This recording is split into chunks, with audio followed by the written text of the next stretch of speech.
notre grand-mère.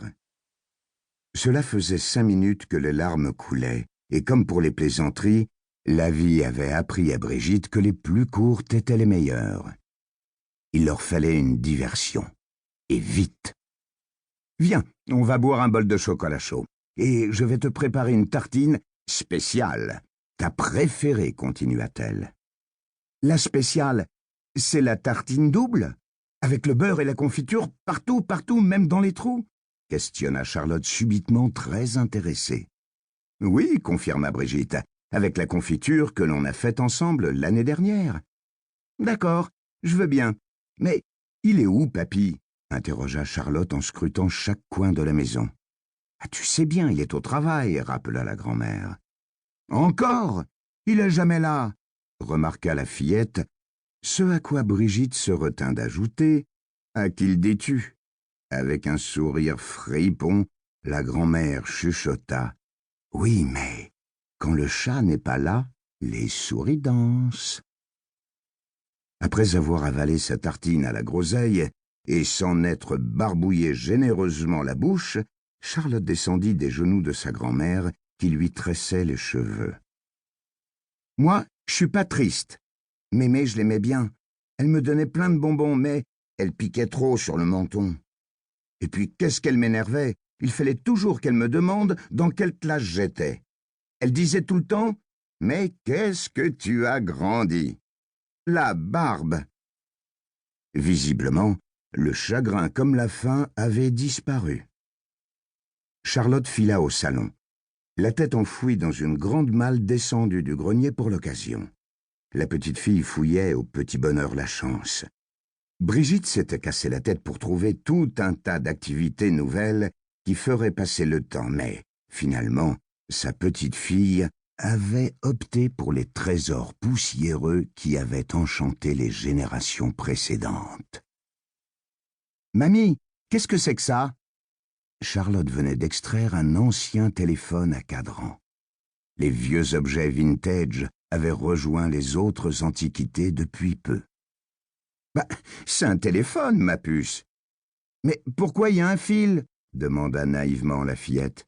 « Parce qu'à l'époque, les téléphones en avaient. » Charlotte resta pensive avant de poursuivre. « Mamie, tu as connu la guerre ?»« Non. Et les dinosaures ?» poursuivit Charlotte avec une logique bien à elle. Brigitte faillit s'étrangler. « Non plus. Tu sais que je ne suis pas si vieille que ça.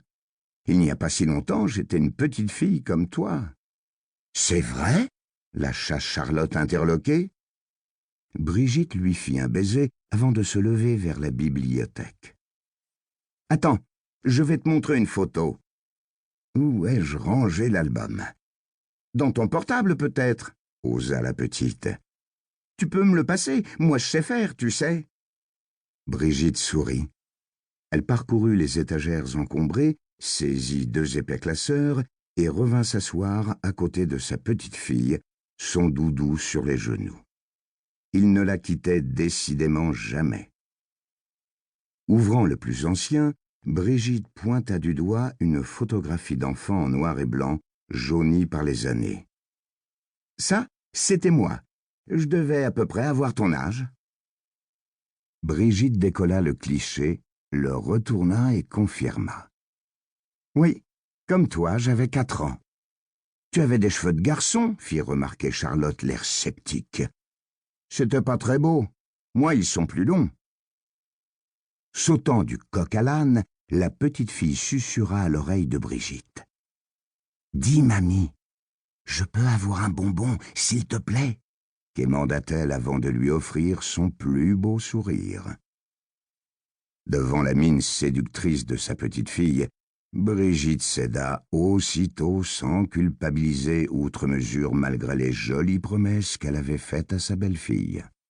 « Ok, mais tu ne le diras pas à ta maman. » Dans la boîte posée sur la table basse, Brigitte saisit un crocodile gélatineux qu'elle tendit à Charlotte, puis elle attrapa le 2e album. « Ah, on arrive aux années qui t'intéressent sûrement plus, celles de l'enfance de ton papa. Là, Nicolas apprenait à faire du vélo avec moi, et ici, il nageait. Pour continuer à écouter ce livre audio gratuitement, cliquez sur le lien dans la description et vous pourrez l'écouter en entier sans frais grâce à l'essai de 30 jours d'Audible.